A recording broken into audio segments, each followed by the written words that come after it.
اعوذ باللہ من الشیطان الرجیم بسم اللہ الرحمن الرحیم۔ گزشتہ سبق میں ہم نے حاذا کے بارے میں پڑھا تھا، اب ہم ما حاذا کے بارے میں پڑھیں گے۔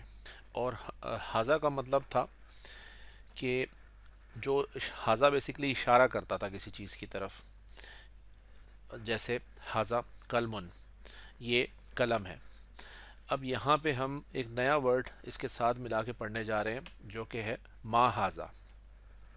ما حاذا سے مراد ایک کوشچن کی فارم ہے، جیسے واٹ از دس، جیسے ہم نے پہلے کہا تھا حاذا قلمن، یہ ایک قلم ہے، اور اب ہم کوشچن کریں گے ما حاذا، یہ کیا چیز ہے، واٹ از دس، یہ کیا ہے۔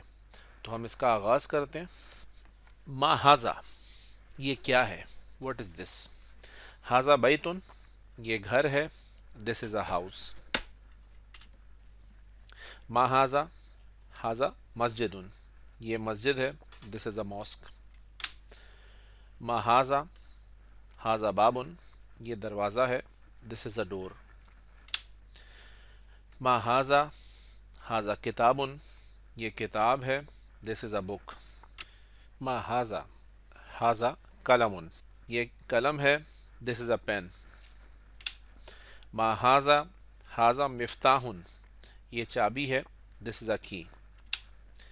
ما حاذا، حاذا مکتب، یہ میز ہے، دس از اے ٹیبل۔ ما حاذا، حاذا سریر، یہ پلنگ ہے، دس از اے بیڈ۔ ما حاذا، حاذا کرسی، یہ کرسی ہے، دس از اے چیئر۔ ما حاذا، حاذا نجم، یہ ستارہ ہے، دس از اے اسٹار۔ ما حاذا، حاذا قمیص، یہ قمیض ہے، دس از اے شرٹ۔ اس سبق میں ہم نے ما حاذا جو کہ ایک کوشچن فارم ہے اس کے بارے میں پڑھا۔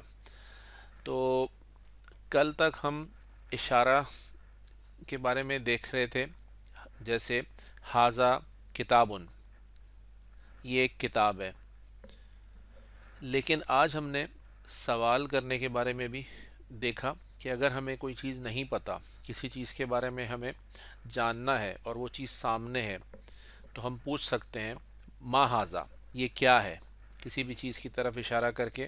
جیسے ہم پہلے بتاتے تھے حاذا کتاب، کہ یہ ایک کتاب ہے، اب ہم سوال کر سکتے ہیں جس چیز کے بارے میں ہمیں نہ پتہ ہو، ما حاذا کر کے، ما حاذا، اور اگر کسی کو اس کا علم ہوگا تو وہ جواب دے گا حاذا قمیصن، یا جو بھی شے ہوگی۔ تو امید ہے کہ آپ پرانے لیکچر کو بھی پڑھ رہے ہوں گے، اور اس لیکچر میں بھی میں نے تقریباً وہی چیزیں رکھی ہیں جو کہ پہلے تھیں، تاکہ آپ کی ریویژن ہوتی رہے۔ ایک بات میں دوبارہ گوش گزار کر دوں کہ ان سارے لیسنز کو سیکوینس میں ہی دیکھیے گا، تاکہ آپ ساتھ ساتھ سیکھتے جائیں اور آپ کا تسلسل برقرار رہے۔ اسی بات کے ساتھ اس لیسن کا اختتام کرتے ہیں۔